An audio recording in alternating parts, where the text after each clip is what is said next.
Hello everyone.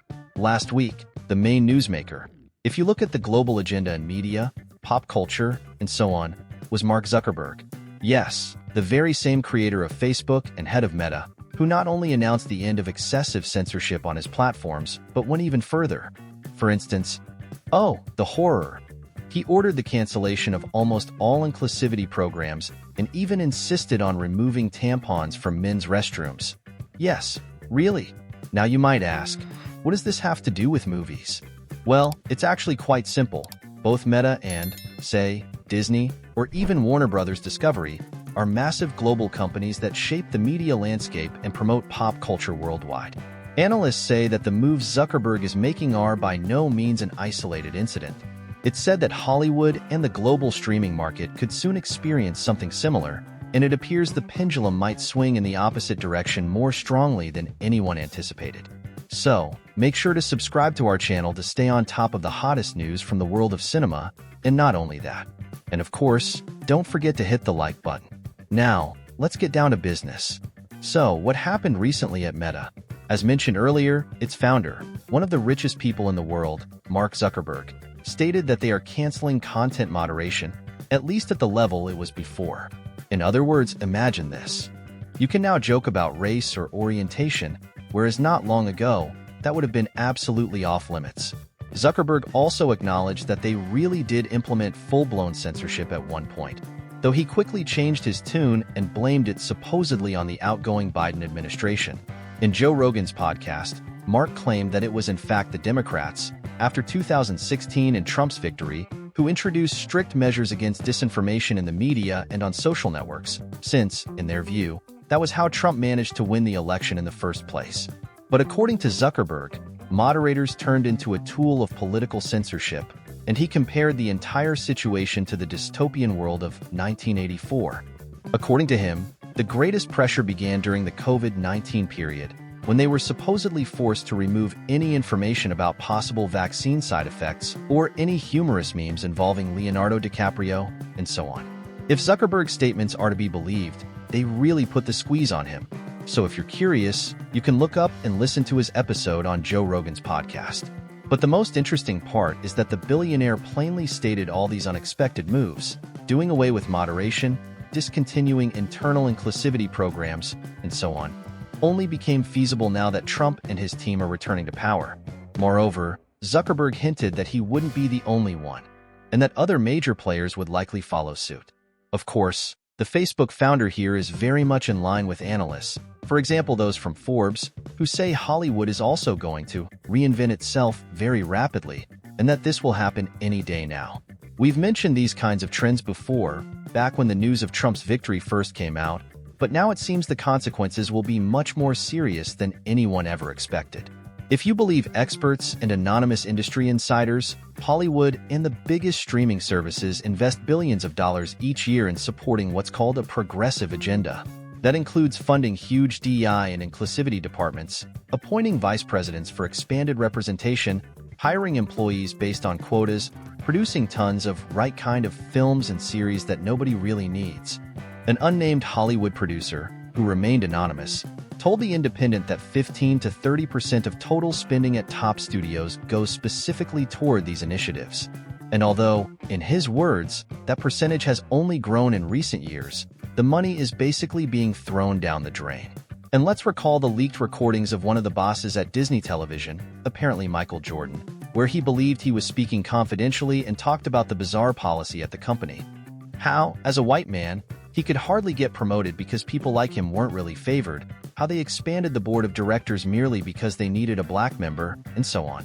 Honestly, I don't remember every detail, but it sounded completely absurd, which, unfortunately, has become a reality for some time now.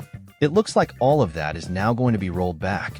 We've already mentioned that, in an effort to change course as quickly as possible, Disney, for example, rushed to remove a transgender storyline from its new Pixar animated series, while Marvel clearly seems to be reversing direction too, and is planning to replace the new Captain America with Chris Evans's white version. And if even Zuckerberg, where our story started, gave the order to remove tampons from men's restrooms, and by the way, why were they there in the first place? Before Trump has even taken office, that's a sign of where everything is headed.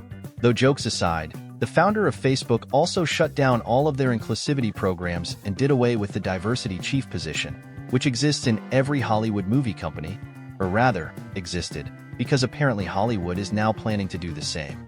And by the way, Meta also got rid of quotas for hiring women and minorities of any race or orientation or any other categories. Does that ring a bell for anyone?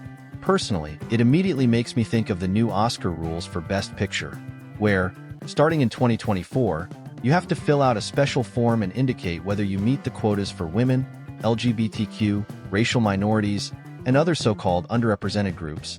If your movie doesn't satisfy at least 2 out of 4 criteria, then even if it's brilliant, it won't be eligible for the top Oscar. Plus, something similar also applies to recruitment. At least at Disney, Netflix, and other giants, it's increasingly about ensuring diversity rather than professional skills. Maybe that's why their content is deteriorating, and a lot of it is simply unwatchable, because they hire people not for their actual abilities but to check certain boxes, whether you're straight or not, whether you're binary or non-binary, what color your skin is, and so on. And if you look at the statistics, it shows that both the movie industry and streaming have ended up in a rather sad state of affairs because of all this. Take, for instance, just the last 5 or 10 years.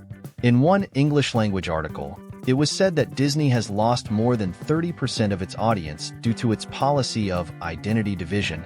According to a recent Rasmussen Reports survey conducted January 5th to 7th of this year, about a quarter of those polled, 23%, said they avoided the House of Mouse movies last year purely for political reasons, while another 9% remain uncertain but lean toward a negative view. That adds up to 32% in potential audience lost.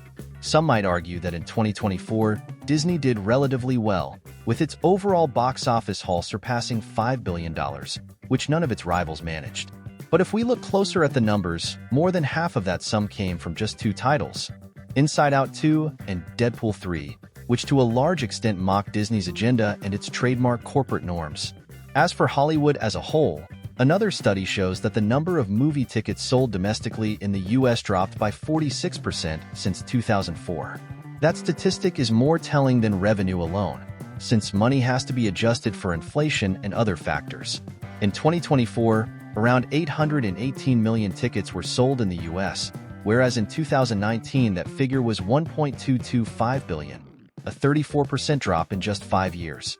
And if you go back 20 years, to 2004, it was 1.495 billion tickets sold, meaning a staggering 46% decline.